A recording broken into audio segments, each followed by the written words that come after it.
Hey everybody, good evening. Thank you so much for being here. And please welcome this Black History Month. And we are celebrating Hult's Black alumni. And I have two all-stars on this panel tonight. And I hope you don't mind, but I would love to shine on you tonight and just show you love and appreciation.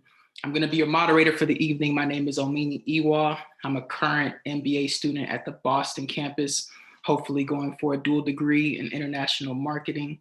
And I'm also a Holt's campus lead of their Global Ambassador program. And I am so excited to introduce and bring to you two of our panelists tonight. We have, drumroll, Miss Nena Umelo. She is a CEO and founder of Black Hair Management. And I also have, drumroll, Miss Elizabeth Edward, who's a CEO and founder of In the House Co. So I'm going to let them tell their stories and introduce themselves formally. Nena, the floor is yours. Of course, it is a pleasure to be here, guys. Thanks for making it out. Again, my name is Nena Umelo. I'm the founder and CEO of Black Hair Management. Black Hair Management is a wellness brand that specializes in hair care. I have been an entrepreneur consistently for the past 4.5 years. And in the past 3 months, I tripled my team at BHM. So I'm really excited to be here and I am ready to spill some tea. So ask away. I'm excited, y'all. Excellence. Elizabeth, the floor is yours.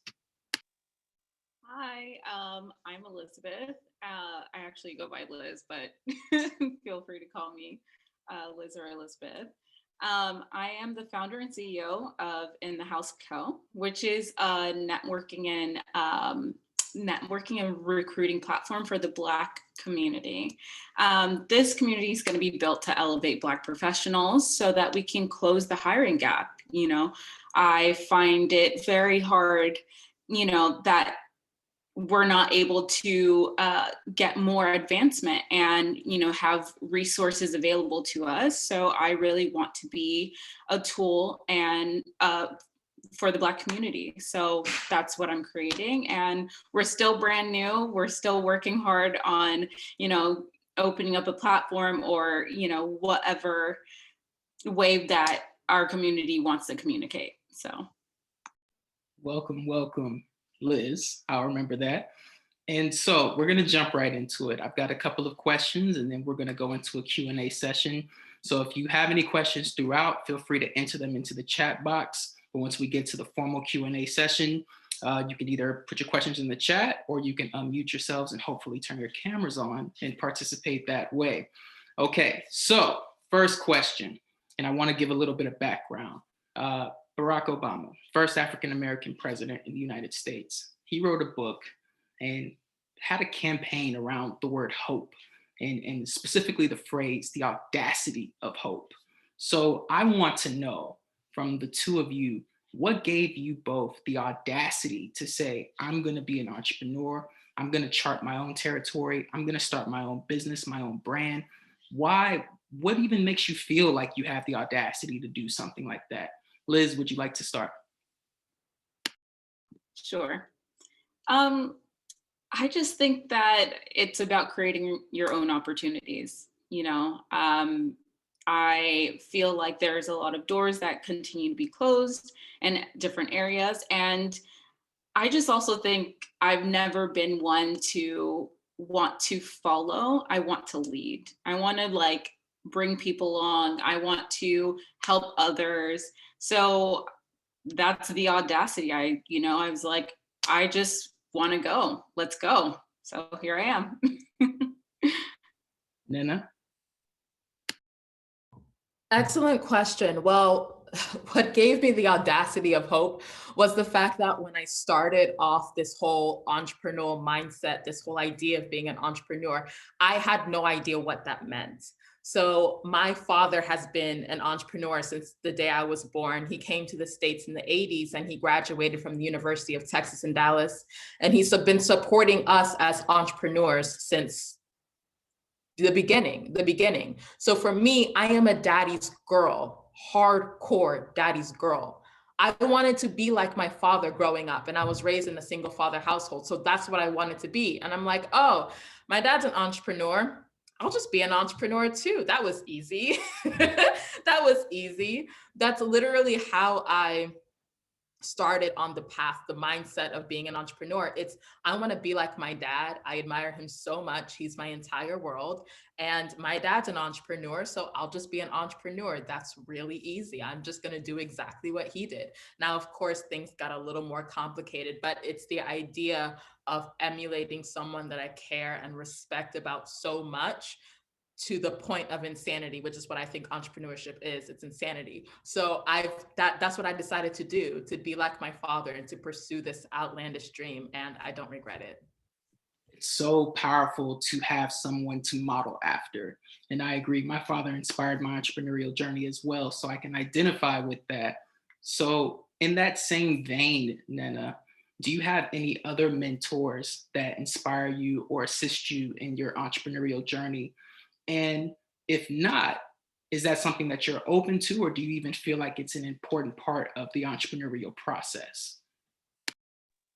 Since day one, it is,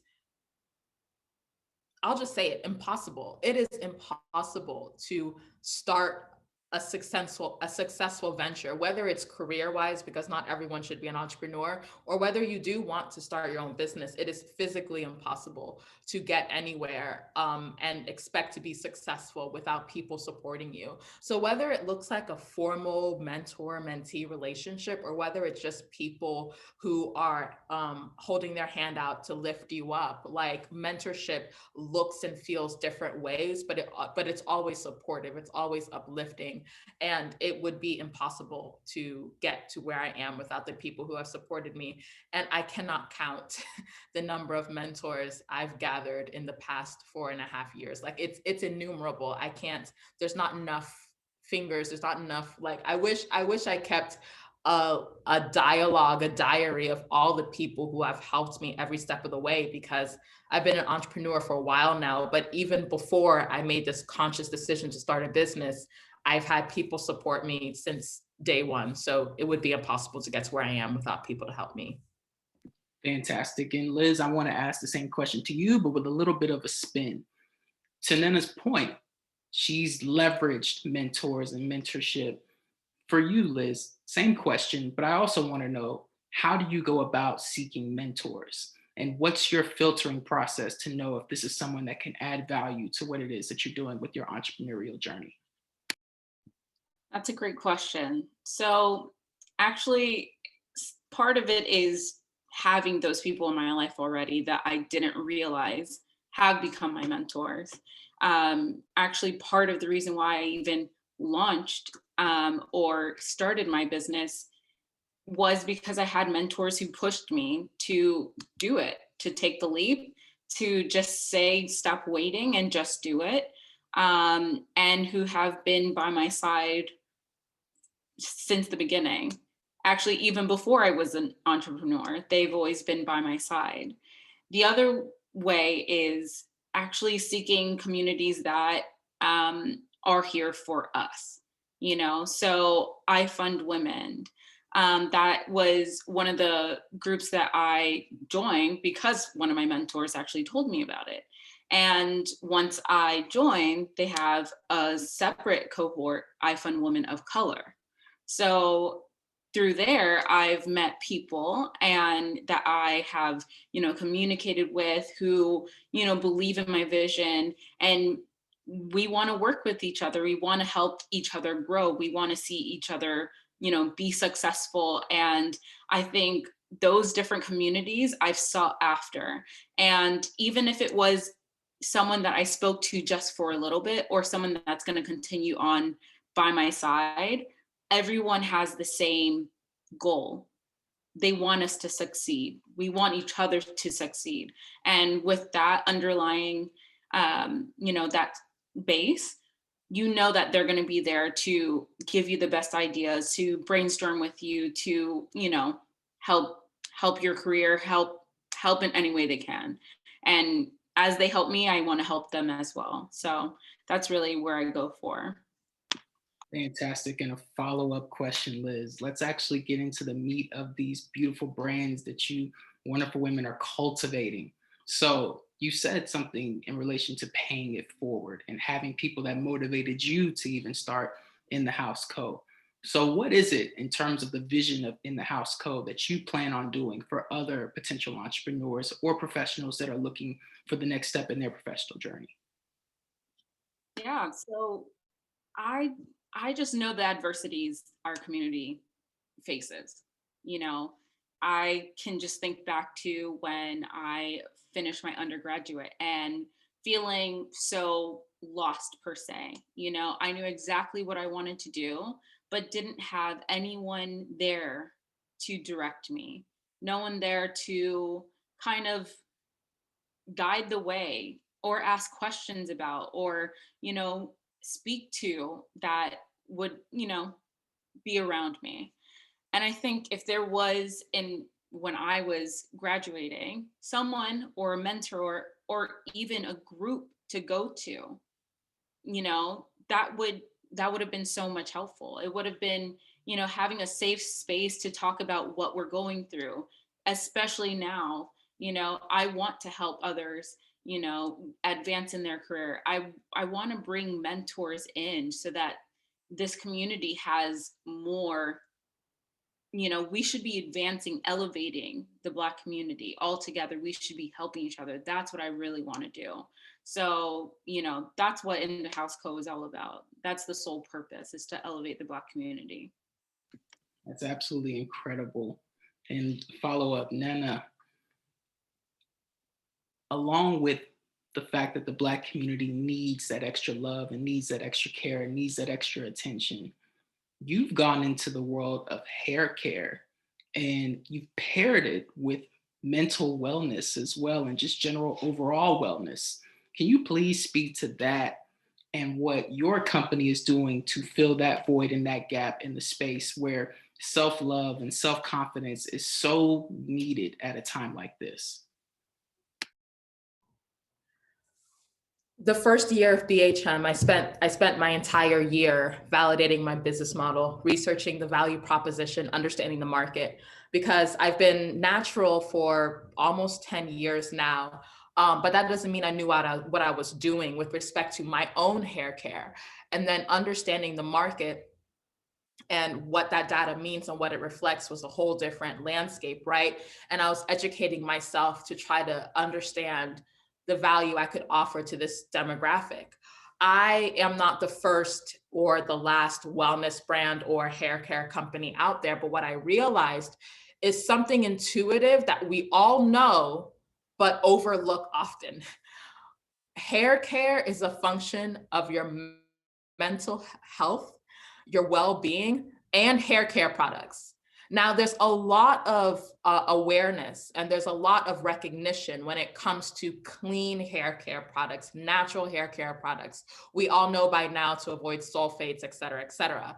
But we tend to overlook just how significant the impact of your mental well-being is on your hair and your overall health, right? If you are grieving, I can give you $100 worth of shampoo, conditioner, your hair's gonna fall out. Your edges are gonna recede. If you just had a baby, you're applying for the bar exam and you work 3 jobs, it's not the hair care products, you are stressed. You are stressed. Your mental health, where you're at mentally and physically, that plays just as much of a role in your hair care and the health of your hair than the actual products that you use. Yet what I've seen is that we've overlooked and underestimated that relationship. And if we are not intentional about our mental health and self-awareness and where you are at, like mentally speaking, then you can't expect the best results with your hair. The hair does not act independently of your body. It's a function of your body. It literally grows outside of your body, like physically comes from within you. So if you are not well, then why do you expect your scalp to be well? Why do you expect your hair to be well, regardless of how much money you spent on all these different products. That's why I went into it. And that's why I specifically position ourselves as a wellness brand that specializes in hair care, because hair care is a function of your well-being. You can't have one without the other. I'm not sure if you guys are familiar with a TV show on Netflix called Big Mouth, but there will be like moments where the head will explode. And that's the moment that I'm having now, because it sounds very simple, but what you just stated is absolutely revolutionary in theory. And I'm really excited for you to see you walk that out in the future, because you're right. They're not mutually exclusive. They're definitely linked, and that story definitely needs to be told. That being said, entrepreneurship is beautiful. Entrepreneurship is exciting. It's something that we all can agree that it's needed more, especially in the Black community. But it's not all roses, right? There are challenges. There are rough days. So Liz, please tell me, what was your most difficult day like thus far in your entrepreneurial journey? Why was it difficult? And how did it impact you or shift you or change? How did you grow from that moment? I think for any entrepreneur, especially starting, I feel like there's more bad days than there are good. And that's mainly because you're trying out so much, trial and error, trial and error, trial and error. And I think one of the sad moments for me was I was like, okay, I'm going to start the platform on Slack. And, just so that there's somewhere that we can start to congregate. A couple people joined, but that was it. And that was kind of the beginning to realize that, okay, that's not where my audience is. And so I've actually taken a step back to like re-image and pivot and really understand where we're going to be, because I want to be where my community is. And I feel like that's where I need to go first before I bring them to where I am. So, that was probably one of the saddest days, but you can't give up. You're only going to have bad days, but what did they say? Rejection is redirection. We're just redirecting. That's it. That's actually the first time that I've heard that, but I'm not keeping that one with me. And then same question to you. What was that worst day thus far? Like, what happened and what did you learn from it? You want just one. Okay. He wants just one. He wants one. Okay. Let me pull out my Rolodex. Let me pick just one. There's so many. There are so many. I will preface this by saying entrepreneurship is for crazy people. I have not met an entrepreneur who does not need therapy. I am included. I have not met an entrepreneur who does not need therapy, and I am included. As educated and brilliant as I am, I could be sitting at a nice, cushiony Fortune 100 job with a 6-figure salary. I could have stability. I could have predictability. You know what I mean? I could have a 401k. I could have paid time off. Oh my goodness, as brilliant as I am, I have decided to leave that steady paycheck for this. That is what therapy is for. That's what crazy people do. Every entrepreneur, especially if you are a Black female, you must be in therapy. There is no other way to justify making a decision like this. I am also included. So the hardest day so far, and there are so many, because entrepreneurship is terrible and dark and lonely, and I love it. But there are so many. But one of the worst days so far actually happened this past weekend. I have been bankrolling my startup since day one. I am really good at scaling on the tightest budget you have ever seen.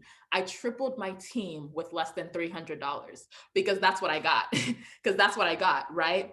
So I tried raising around a seed round on a specific valuation. I had I was raising it on a safe note with specific parameters, et cetera, et cetera. That did not go well. It was a dumpster fire. So I had to bankroll the entire production of BHM on my specific budget, and my budget ran dry last weekend. So I was looking at my team and I'm like, one of this, like something has to give, right?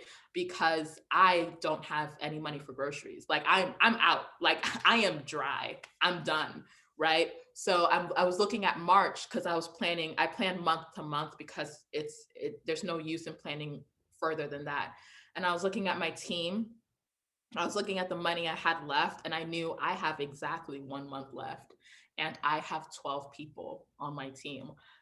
This like something must happen between now and the end of the month, which is Sunday, the day after tomorrow. Something must happen now and between the end of the month, to fill this gap. Otherwise, I'm going to have to put people on pause, put specific operations on pause. And how do I pick who I put on pause and what I decide to move forward, right? Because, and I'll say this again, I don't have money for groceries, right? Like it's not like my own household, right? Like what am I going to do for myself and how am I going to support my people? Now I was able to literally whip up a miracle in the past 24 hours, but those type of decisions literally happen like every other week, and you can't tell people about it. Like, how am I supposed to tell my team that I'm about to cut y'all? I don't, right? That's why entrepreneurship is terrible, because you as a founder, it is your responsibility to hold that burden. You do not spread that to your team and mess up with their mind and distract them with your problems. Your job is to deal with it. Your job is to rob a bank, make money appear from somewhere. Your job is to deal with it. And that's why we are crazy. That's why we belong in therapy, including myself. So as of like literally this week, that is the hardest thing that I had to do so far. And I know come next week, there will be another dumpster fire that's gonna come and try to implode everything. And I'm gonna show up at our next meeting and it's gonna be a smile and no one will know, because that's not their job, it's mine. So you have opened up a can of worms in multiple directions, and you have said a lot. Prior to this call, disclaimer, Nena said, don't ask me anything that's going to lead me to jail. But here you are talking about robbing banks and putting out dumpster fires all on your own. Hey. That being said, there's an album by an artist, a hip hop artist. His name is Talib Kweli, right? The name of the album is called The Beautiful Struggle. It came out in the mid 2000s. So for me personally, I like to think of entrepreneurship as just that, the beautiful struggle, because although you're putting out fires, although the roof may be caving in next week, the day after tomorrow, there's still an energy of pride when you get up and wake up in the morning knowing that it's all on you, it's all on my shoulders. This is my dream. There's another human being that believes in my dream and says, hey, I will go where you lead me. There's power in that. So, Liz, how do you manage the power of that responsibility of leadership? How do you prepare yourself each day knowing that there's a fire when you walk out the door, so to speak? How do you put yourself in the right mind frame to deal with that? I'd be lying if I said if I did anything. Sometimes you can't prepare, you just have to go, you know? It just happens and you're just like, okay, well, here I am, you know? But I think as much as possible, you have to set your day.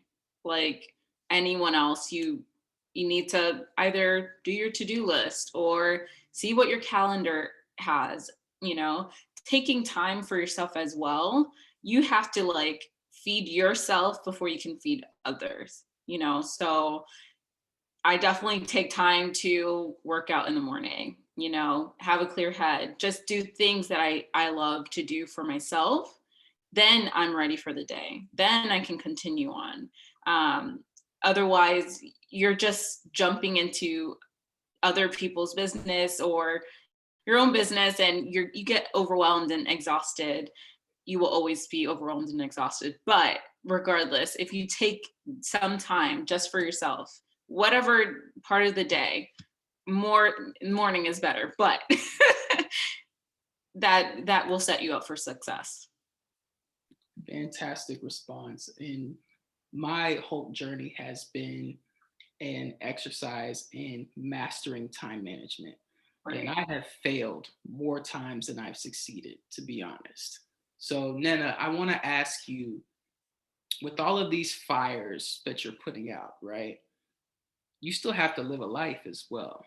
You still have to love on someone, including yourself. Where do you find time to manage balancing life plus your entrepreneurial journey? And how do you do it? Do you have a Google Calendar? Do you use, what do you use? How do you do it? Thank you for asking. I do not have a work-life balance. I don't. I don't. And I'm not going to sit here and lie to you. I do not have a work-life balance. I have harmony. I have peace in certain aspects of my life, right? But I'm laughing because the idea of a work-life balance, it just doesn't, it's not a thing. Y'all, I'm not at this Fortune 100 yet with that steady paycheck. If I worked from 9 to 5, I would have a work-life balance, but I work from 5 to 10, 5 a.m. to 10 p.m. every day regularly. I have what I do to prioritize my sanity, because if I go crazy, this whole thing, well, I am crazy, but like if I'm institutionalized, then BHM is on pause, right? So what I do to keep myself as grounded as possible is to maintain relationships that I care about. Like I said at the top of the hour, I am a daddy's girl. I call my father every single day without fail. And if he does not answer me, he is in trouble. I am a daddy's girl, hardcore, nothing else, right? I love reading. I'm a book nerd. I love reading literature by Black and minority authors. I love watching Netflix. I love anime. I'm learning Korean. Like, I'm a nerd, and I have other aspects of my life that I do enjoy.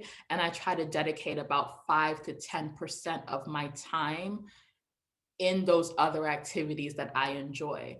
But there is no 50-50. 90 to 95% of my waking life is in BHM, which I chose on purpose because I'm crazy. I'm insane. I'm doing this to myself on purpose because I believe in the vision that I'm making true, that I'm like bringing to life. And I have people who also believe in it as well. So like, I'm doing this on purpose. I am clinical on purpose, right? But I have this 5% that is for me. And the 5% finds its way somewhere. You know what I mean? Maybe a couple hours on Sunday, maybe a couple hours Thursday evening. The nice thing about being an entrepreneur is that I get to choose my own hours, but choose your own hours means all of the hours, all of the hours. So that's what I do, right? To take care of myself, because I don't have a work-life balance. It's not a thing. It's not. No, I have harmony. And I dedicate 5 to 10% of my time to do specific things for myself, but there is no 50-50 equal balance. No, that's not a thing. So there's something unique on this call, and I have to share some love to Jamal Blackwell, who was supposed to be our third panelist, but he's not feeling well. I met him through another panel that Hult did earlier. He is a senior consultant at Booz Allen Hamilton, and he is well put together, extremely sharp. So you guys are missing out on that front, but we send him positive love and energy. But this is a beautiful time. It's February, Black History Month. A couple of days, it's going to be March, Women's History. You have the benefit of being both Black and a woman and an entrepreneur. How do those three things intertwine in your life and add to the definition of who you are and what it is that you do? Liz, would you like to touch on that? Sure. Um, I don't know. I think being a woman is amazing. I think we have even more adversities to jump through and, overcome, but I think that just adds to our strength. It just adds to what else we can do, because for whatever reason, we know how to juggle everything at once and look put together as if like there aren't fires behind us. Um, I I would just say, come with Black History Month, with Woman History Month. We just want to make history together. We want to add to it. We want to, um, I don't know, that at least for me, I hope that one day that I'm not saying like, oh, I want to be famous or whatever. I just want to know that I've helped people and people can look back and say, I'm so glad that Liz was here, because she helped me through this and or whatsoever. And I've made a difference. That's truly what I want to do. I want to make a difference, even if it's for a small group or for a large group. I really just want to make sure that that's what I love most, really. And I actually want to say that's what I get from my mom. My mom is like the most giving person you will ever meet. All she ever does is give. And so I have her to look up to and know that like that is something that connects us both, because no matter what, even if you don't know her, she's given to you in ways you didn't know. So That's beautiful. And Mother's Day is coming up in a couple of weeks, but happy Mother's Day in advance to your mother, and all mothers on the call. Okay, so I have just one more question before we open it up for the Q&A. So everyone that's on the call, you guys have been really, really great with your patience. I hope that you guys have questions. If you like, please feel free to start loading them up into the chat, or you can use the raise hand function and I can call on you guys. But I want to ask and I want to know, what is the overall vision for these brands that you guys are pouring yourselves into day in and day out? Liz, would you like to tackle that first? sure. So the overall vision and what I pray and hope for is that overall there will be a safe space community where Black professionals all over the world will be able to come together, where we're able to have leaders within every different industry provide mentoring, or to have a leadership development program, where we have something for ourselves. When you really think about all of the different, programs that we try to get into, say like CEO for a month, we're up against everyone. We need something for us. It's based off of population, and you know, even with recruiting, you think, it's a fair space, but truly it's built off of bias. So I want to create something for us where there's actually direct access to our talents, and there's a direct access for us to get mentoring, to become leaders, and really advance ourselves. We need to level the playing field here, and that's what I want to do. That's my vision. I can see the passion coming off of you, and it's so beautiful to hear you expound on your vision. I'm excited just even watching you talk about it. And Nena, please share the vision of BHM. I want us to be known as a brand that's driven by values. As a wellness brand, I want people to know us as a brand that is the most brazen, aggressive, loudest advocates for Black women and communities of color, because it is short-sighted and a bit obnoxious, honestly, to be a wellness brand and talk about self-care and mindfulness if we do not address the systemic issues that are tearing down Black women and communities of color. There's no way I can tell you to embrace yourself and love the hair that you're in when you can literally get fired for wearing dreadlocks. Like it's not a thing, right? Like first we need to take care of workplace discrimination so that you can show up at work as your fullest self. And then I can come here and say, love yourself, right? But how are you supposed to do that if you can't show up in the world as who you are? And that's a problem, right?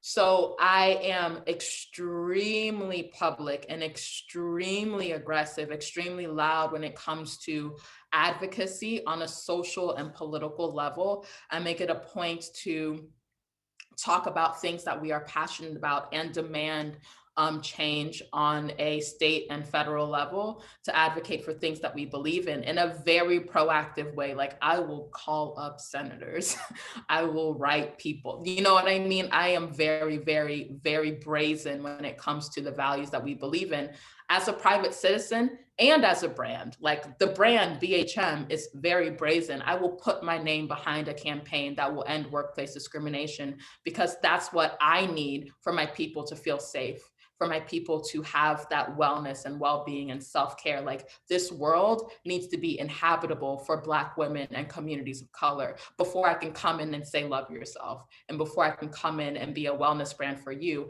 I need to make this world a better place for you first. So that's what I want our brand to be known as. Incredible, incredible. Okay, we're gonna transition to the Q&A portion, and we do have a question. Darrell would like to know, how do you manage to distinguish yourselves? Many want to be an entrepreneur these days, but as you guys have said, there are many hardships along the way. So how do you manage to stick to your vision? Whoever wants to tackle it first, go for it. Both of you will answer this question. I'll go ahead. Sure.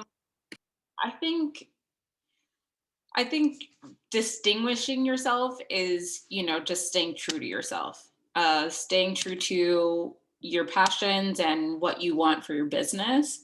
And it's hard when you look around and you see others excelling faster than you or whatsoever. And there's always going to be someone else. But if you stay true to yourself, if you, don't try to be like others. It's, we're all unique in our own way, and same with our businesses. And I think if you focus on what you want to do, what you want your vision to come to life, it will get there. And I think another thing is, don't really try to think of a Facebook or a whatever. You see them, you're like, oh my God, they got so big in this amount of time. But all of the successful people that I look up to and the brands that I see, it takes time. So know that it's not a race, it's a journey. Like that is something that I have to continually tell myself, because I was like, oh, I love this idea. I know this is gonna blow up, and like literally it hasn't blown up because it's a journey. There's so much more to do. There's so much to be done. And yeah. Nana, would you like to answer the question as well? Yeah. I'll answer it from two perspectives. I'll answer it from like what you need as an entrepreneur, like the mindset you need. And then I'll also answer it from a technical point of view when it comes to your business model and validation, because you need both parts. So from you, you need to recognize that this is insane, that you are crazy, right? You have this vision in your mind that you are obsessed with. You must be obsessed with it to the point where no one can tell you nothing because you're crazy about it, right? And you must be able to articulate and envision this future, this possibility for yourself and the people that it's meant for. And you must see it in HD vision. Like you must be able to manifest this in your mind and articulate that vision to other people in crystal clear detail, because you are literally embarking on a journey to make a vision come true, like a crazy person, like a crazy person. You are literally trying to do that. You are abandoning everything that you see that can give you stability, that can give you an easy paycheck for this idea in your head that might not work, like a crazy person. So that's what you need mentally wise. You have to be able to envision it in crystal clear HD detail and articulate it that way.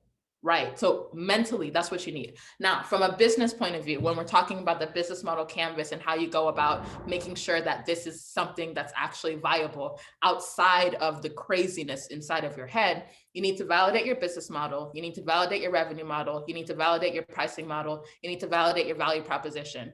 Don't just jump off and say, oh, I know the customer problem. I know the value proposition. I know my revenue model. I'm just going to go with it. No, test, test, test, and validate. And it's more than validation is not Googling. And it's not just Googling, how big is my market? No, you have to actually go out and talk to people. You have to ask them questions. You have to interview them, get to know them and their pain points. Is this pain point a vitamin or is this pain point a pill? You know what I mean? You have to actually get into their psyche and understand them the way they understand themselves. And then try to position yourself and your value proposition in such a way that it provides them the relief that they are looking for, not what's in your head, because you're crazy, right? So you need to center other people's experiences in your business model first and validate it before you start going off on trying to make this vision come true, because you might be trying to make the wrong vision come true if you do not validate your value proposition. And you're going to waste a lot of time and you're going to waste a lot of money that you don't have because you left that comfy stability with a steady paycheck, right? So validate, validate, validate your business model first, and then continue on this crazy thing we call entrepreneurship with therapy. You need a therapist, go get one. And then I'm going to follow up and ask you, how do they validate? But hold that thought. You can think about that for a moment. Liz, Annie wants to know, what do you see as the largest challenge facing your industry from a diversity, equity, and inclusion perspective? And how are you tackling it from an entrepreneurial point of view? Great question. So I think something that's hard for, say, like my business is the viability, is the financial purpose, you know? So obviously I'm trying to help the Black community, but there has to be a way where, you know, there's money, you know, there needs to be revenue. And that, from an entrepreneurial point of view, is how do I create, you know, this viable business, have a revenue source where it doesn't feel like I'm also creating doors, closing doors on the Black community, and to not, you know, feel like I'm hurting the Black community as well. You know, so that's one way that I'm trying to tackle my industry. And then another thing is, when you think about having like a recruiting and networking platform, something that I've thought about is, you know, not being a diversity hire. You know, no one wants to be a diversity hire. No one wants to, you know, go back around in their head and be like, was I qualified for this job, or did I get, you know, like having something like this. I want to make sure that just because it's a Black community doesn't mean that no one is qualified. We are qualified. We're always overqualified for the position. Let's just be honest. We're overqualified. And that's something that I want to make sure is, you know, well known. You know, this won't be no diversity hire. This is more creating equitable spaces for us, because I'm tired of being the token. I'm just going to tell you that right now. I'm tired of being the only Black person on my team. Wow. Pause for the cause. Oh, wow. Incredible, Liz. Wow. Quick follow-up, Liz. Darrell would like to know, do you have any general advice for Black individuals who want to embark on the journey of being an entrepreneur, specifically in this current time with COVID, with our political situation, with our Black Lives Matter? What advice would you give for an entrepreneur that's coming out right now? Join as many communities as you can. Just there's, I mean, like, this is another thing. Like, where do you start, right? I mean, I can try to give off resources as well, but you need to join communities because everything is online right now. We can't go to a place, we can't network. So you have to go heavy on networking. When you meet someone that inspires you, connect with them. Don't be afraid, you have to do it. It's ask for help, another thing. Don't be afraid to ask for help. You need to have help as an entrepreneur. This whole entrepreneurship journey is scary. It's always going to be scary because you're saying, what if, what if, what if? Failure is right there staring at you in your eyes, and you're like, I'm going to fail. But if you have community, if you have people around you who want to see you succeed, it's only going to be better, not easier, but better. So I say join as many communities as you can, network with people, have someone have someone there that you can talk to brainstorm, you know, anyone that's going to be kind of, in a sense, a mentor to you as well, so that you can continue on, because that's like what you can do in COVID times. You know, nothing's supernatural at this moment, but you know, that's what you have to really deal with right now. Perfect. And it's really an advantage if you think about it. There's a lot of traveling that we don't have to do. So we have more time to be engaged, whether it's meetings, learnings, things of that nature. So there's a lot that you could take advantage of that a couple of months ago you had to be physically in that place to take advantage of those opportunities. Nana, the next question is coming for you. And Ewald, I'm going to put you on the spot. So be prepared to speak to this a little bit, because I do want to clarify, get some clarification to make sure that we answer your question appropriately. Sure. The question is, hi, Nana. I love the fact that you're working on helping our women feel confident in themselves, starting with their hair. I feel it's a great beginning. And affecting changes in our community in incremental steps, how viable do you think it would be to encourage our sisters to only be in their natural hair during Black History Month? It's something that I secretly have a hard time embracing. And Ewald, that's the last statement is what I want clarification on. Do you have a hard time embracing the notion that you think all Black women should wear their hair natural? Or could you please clarify a little bit? Yeah. No, I completely understand where you're coming from. So I think it's very important to have, in my opinion, for our sisters to sort of express themselves and with the use of their natural hair. And I completely understand how someone would want to try a variety of different styles to kind of accentuate who they are and their beauty, because you know our women they're beautiful women, you know, by nature they're beautiful. And but I would love to see more of us embrace our rooted beauty and allow that to kind of permeate.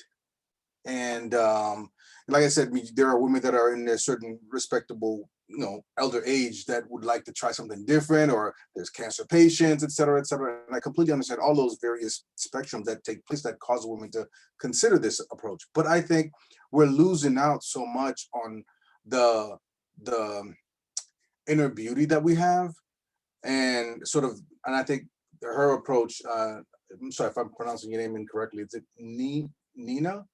Nena. Yeah, Nina. Yeah, I think the steps that she's taking really speaks volume as to the kind of direction that we should really be subscribing to, you know, as far as growth and as progressive growth is concerned, at least at the starting stages, you know. But yeah, definitely. Thank you so much for clarifying, Nena. Your response. So the short answer is, in 2021, 0. Like, the chances of being able to do that entirely in Black History Month or any month of the year, 0. And the longer answer, though, is context-wise. Especially in the United States, for generations, Eurocentric beauty standards have been put at the core of Black beauty. And we are just now addressing those.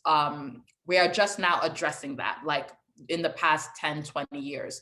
But this is not just this Eurocentric beauty is not just not just present in the United States, but also back home in Nigeria and throughout the entire continent. And if you go one step even further, throughout the world, Eurocentric beauty standards have been the standard of beauty. So for generations, when Black women go into the office or when Black women show up, right, if they want to advance their careers, if they want to be taken seriously, they have to conform.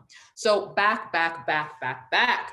I had an internship at an accounting firm, and I was working under the CFO, and she was a Black woman, and she told me, hey, I had locks at the time, your locks are going to get in the way of you moving forward, which is true for her time, right? That's how I knew I did not want to do any corporate America, but she had to conform to certain beauty standards in order to make it, right? And that mentality has seeped into our culture, because now we're at a point in time where women are more comfortable taking care of their hair in a permed state than their natural state that grows out of their head. I was raised by a single dad. Yes, he's bald. Yes. But even then, growing up, I literally did not know how to take care of what was growing out of my own head, literally. But if you ask me how to take care of a white girl's hair, I know, because I saw it on TV for years, right? It's a cultural thing. And I'm not the only one. There are generations of Black women from various ages who literally have to go on a soul searching journey to figure out what grows out of their own head. When was the last time you met a white woman who had that same issue, that had to have a soul searching experience to figure out what grows out of their own head? It's not normal. And it's a part of the infected mentality. It's a byproduct of a racist system. It's a byproduct of having Eurocentric beauty standards at the center. Because even if we encourage women to wear their natural hair, which I do, right? And we encourage women to stop perming their hair, which I do, then you have to address the fact that for generations, we have not been given the tools to take care, to learn how to figure out what grows out of our own scalp.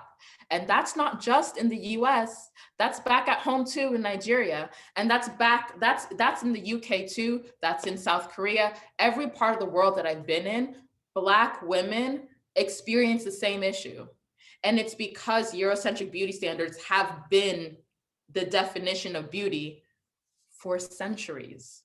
We have to first figure out how to be comfortable and how to be confident in literally taking care of the hair that grows out of our scalp. And then we get the freedom to decide, I want to weave in, I want a wig, I want braids, I want locks. We get the freedom to decide various protective styles, various forms of expression, because it's a choice at that point. But right now, a lot of women are wearing a sew-in, braids, locks, et cetera, because they don't know how to take care of the hair that grows out of their head. I wore protective styles for years, which are great. I love protective styles, but I did not have an alternative.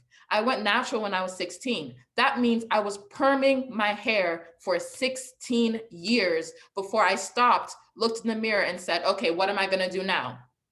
And it took me 10 years on top of that to literally figure out what kind of shampoo to use in my hair and how often to shampoo my hair. 10 years to figure out the importance of deep conditioners and how often to deep condition. When was the last time a white woman took 10 years to figure out how her hair works? It's a larger educational awareness campaign. Like, it's something that literally takes generations, because for the first 16 years of my life, I was more comfortable styling permed hair, which is chemically straightened. I was not born with that hair, than this. I did not even know what this was called. It took me years to figure out that I'm 4C. I did not know what that meant. I thought my hair was ugly and nappy. I didn't know. I was 16, right? It took me 10 years. So that's why, like, the viability of encouraging Black women to only wear their natural hair in Black History Month or any month entirely, zero, because chances are she doesn't know how. She doesn't. It took me 10 years. How? So yeah, that's my answer. powerful, powerful remarks. And in the interest of time, there is one final question, but I do want to ask Liz, do you want to contribute to that last question, or would you like to move on to the final question and closing remarks? I do want to give you an opportunity to address it. I just want to say like a couple of things. Sure. I think that notion of wanting women, Black women, to wear their natural hair is kind of a lot to ask. I'll just say that. We go through so much with our hair. We identify with our hair. And like Nana was saying, in the workplace, in itself, I can't walk in with my natural hair. Are you joking? When I go into that interview, I go in, yes, like this. And then once I get the job, I'll do whatever I want. I cannot walk in because racism is alive and well. Mhm. I don't look professional unless I have my hair like this. And then the other thing is, you know, what Nana was also saying is, it's our choice. It's our choice. We like to express ourselves in so many different ways. I like to wear braids. I like to wear my hair natural. I like to wear my hair straight. I like to wear my hair this way because now I know what my hair is. And that's so true. You have to learn what your hair is, how to protect it, how to take care of it. And once you've gotten to the point where you understand your hair and your beauty and your, you know, have love for yourself, then you want to express yourself in so many different ways. So yeah, until until racism is gone, I don't know if that will ever be something viable. Okay, fantastic response and great remarks. Final question, and please, we're going to keep this to 1 minute each. And also, if you have any website, social media information, any final comments or remarks, please, this is the time to share that. But I think this is a great question to close on. And Joshua wants to know, being Black means you have ancestry in Africa. How can entrepreneurs, you two specifically, take the opportunities in your companies and all that you're doing that are based here in the United States and leverage them to help with situations that are going on the African continent? Nana, would you like to lead off? Yeah, being conscious that Africa is a continent, right? So like my family's Nigerian, we go home every year. I have aunts, sisters, siblings in Nigeria, right? So like when I think of Africa, I think of Nigeria because I recognize that Africa is a continent. So being conscious that you need to understand exactly what you're referring to, what country you're referring to inside the continent of Africa, and then understand the context, right, of that country, because Nigeria and Nairobi, Kenya, two different countries, two different contexts, two different tribes, right? And then being very conscious about the economy there, your market, the value proposition, and being very intentional about how you support the communities there. Make sure you understand them the way they understand themselves, and make sure you understand the issues that they face and that they prioritize, and try to add value to them the way that they want to be helped. That's really important when you're trying to give back in a meaningful way that encourages and fosters growth. And what was the other question? Contact information, real quick. Oh, contact. Okay, awesome. I am on, well, Black Hair Management. We're on Facebook, Instagram, LinkedIn, obviously. And you can find me on LinkedIn as well. That's the best place to reach me. I'm also on Instagram at Black Hair Management, and I have my own personal Instagram at Nenaya_darling. Awesome. Oh, Liz? yeah, and they're going to be sharing it on the In the chat box. yeah. Liz? Okay, so for me, I'm Haitian American. So the one thing I would say is I just want to help every continent or country whatsoever get out of the third world mindset. That's something that my mom has really tried to instill in her school that she has in Haiti. And it's, knowing that you're greater than your circumstances. You can do more than what is, put in front of you. Just because we have these challenges does not mean we could not reach what we what we have envisioned for ourselves, you know? And I think a lot of the times it's also, you know, if you live in a third world, you don't see beyond what's in front of you. And so, you know, providing those resources to any country so that they know that there is more out there. Whatever you want to do, you can. Let me provide those resources so you're able to. Yeah. Incredible. And this is one of the best hours I've personally spent in a very long time. I'm honored to have been on this panel and on this event with you, Liz, Nena. Thank you so much to everyone that has been on this call. Thank you so much for giving us your time, your energy, your questions. Fantastic all around. So this will be made available. You guys are registered. You're going to get a recording of this in the next couple of days. Please share it. I think a lot of great content was shared on this message. And I just want to say, on behalf of Hult, thank you guys so much. Happy Black History Month, and much love and success in your future endeavors. And know that there's always, always a platform for you here. Congratulations. Thank you guys. Have a good night. Bye. Thank Bye. you, guys.